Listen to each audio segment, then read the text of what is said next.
आप सब जानते हैं कि मेरे YouTube चैनल का नाम है लीगल एंड सोशल अवेयरनेस।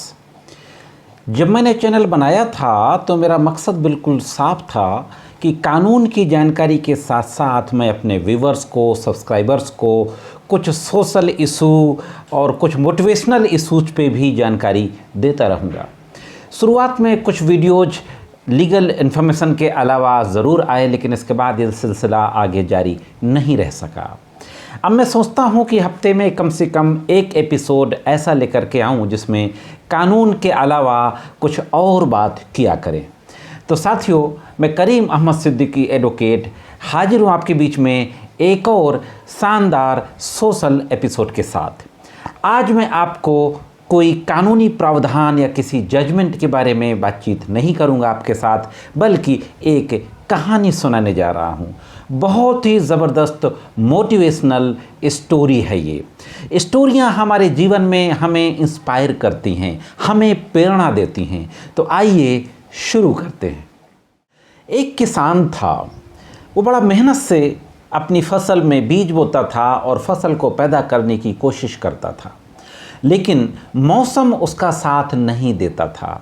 अक्सर हम जानते हैं कि अगर मौसम समय से सही नहीं हुआ फसल के मुताबिक तो फसलें ख़राब हो जाती हैं।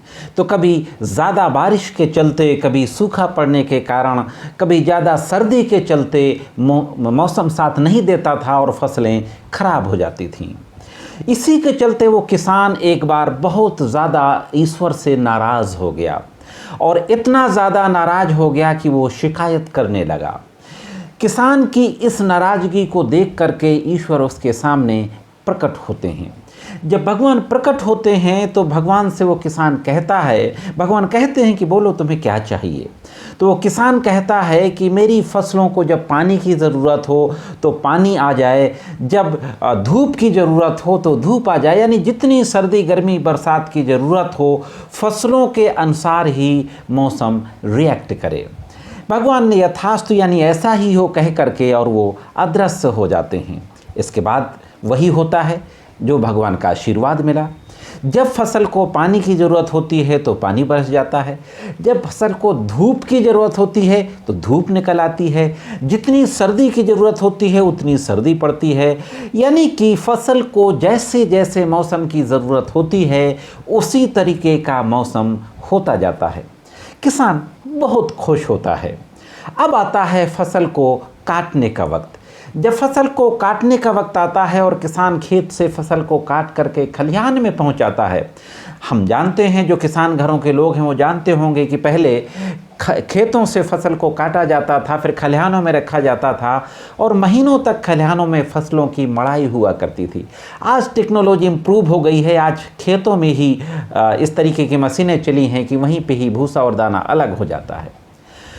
तो वापस स्टोरी में आते हैं। जब किसान खेत फसलों की अपनी मड़ाई करना शुरू करता है खलिहानों में, तो देखता है कि जो फसलों में जो बाली निकलती है, जहाँ पे कि फसल का फल लगता है, दाना आता है, बाली नहीं होती, वो सारी बालियाँ खाली होती हैं, किसी में दाना नहीं होता है।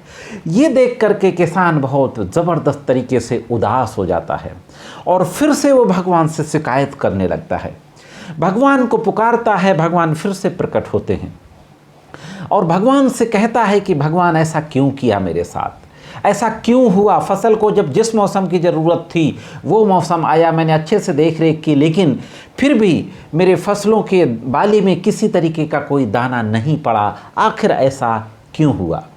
तो भगवान के द्वारा उस किसान से कहा जाता है कि फसलें जब बोता है किसान और साल भर तक वो खड़ी रहती हैं, वो तूफ़ानों को झेलती हैं, आंधी बरसात को झेलती हैं, धूप को सर्दी को झेलती हैं, यानी हर मौसम को, मौसम में आने वाली मुसीबतों को, हर तरीके की परेशानियों को झेलती हैं, तो वो मजबूती से पैदा होती हैं और खड़ी रहती हैं, मजबूती के साथ बढ़ती हैं। तब उनमें जो बाली निकलती है उसमें एक स्वस्थ बीज यानी दाना पैदा होता है।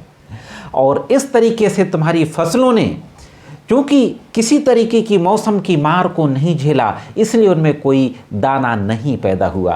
किसान को समझ में आ जाता है कि जब तक कि ज़िंदगी में परेशानियों को बर्दाश्त नहीं किया जाएगा, फेस नहीं किया जाएगा, हमें उसका कोई भी फल नहीं मिलेगा।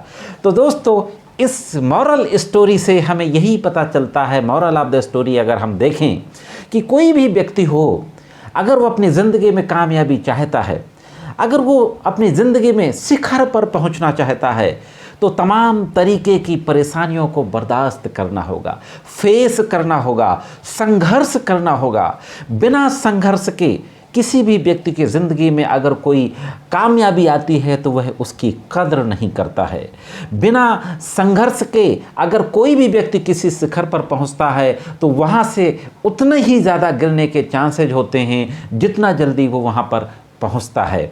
तो आखिरी में मशहूर कवि शैलेंद्र की इस कविता के साथ मैं अपने इस एपिसोड को समाप्त करूंगा कि तू जिंदा है तो ज़िंदगी की जीत पर यकीन कर, तू जिंदा है तो ज़िंदगी की जीत पर यकीन कर, अगर कहीं है स्वर्ग तो उतार ला ज़मीन पर, ये गम के और 4 दिन, सितम के और 4 दिन, ये दिन भी जाएंगे गुजर, गुजर गए 1000 दिन।